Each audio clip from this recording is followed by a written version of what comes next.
ఆర్థిక సహాయం నిరుపేద ఆర్యవైశ్య విద్యార్థికి.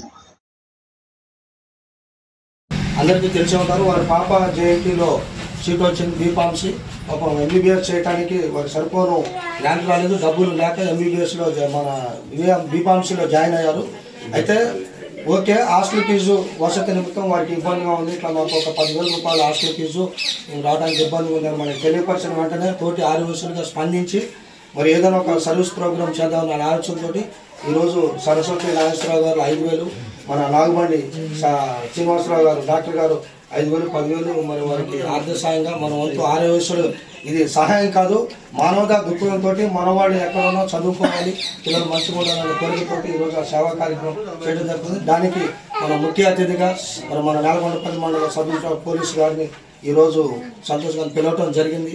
ఎందుకంటే ఈ కార్యక్రమం మనమే కాదు, సార్ చేతుల మీద ఈరోజు జరిపించడం వలన మన ఆర్యవైశ్యుల యొక్క దాతృత్వం అనేది 10 మందికి తెలిసి ఇంకో కార్యక్రమం కూడా ఆడంబరాలకు పోకుండా అన్యదా లక్షలు ఖర్చు పెడుతున్నారు. ఎవరికైనా మానవత్వంతో ఉపయోగపడట్లేదు. మన వాళ్ళు చేయి దాచి కూడా అడగలేని వాళ్ళు చాలా మంది ఉన్నారు, మానసికంగా వారు ఇబ్బంది పడుతున్నారు. కాబట్టి మరి ఇలాంటి సర్వీస్ ప్రోగ్రాంలు మీరందరూ కూడా మీ మనవాళ్ళే కానీ, మనవాళ్ళ బర్త్డేలు కానీ, మీ మ్యారేజ్ కానీ ఏదైనా కానీ చేతనైనంత ఏదైనా చిరు సహాయం మన వాళ్ళకి అందించినట్టయితే అది ఒక మన కులమనే కాదండి, ఏ కులానికైనా కానీ మనము అది మానవత్వంతో చేసేది చిరు సహాయంగానే లెక్కేసుకోవాలి.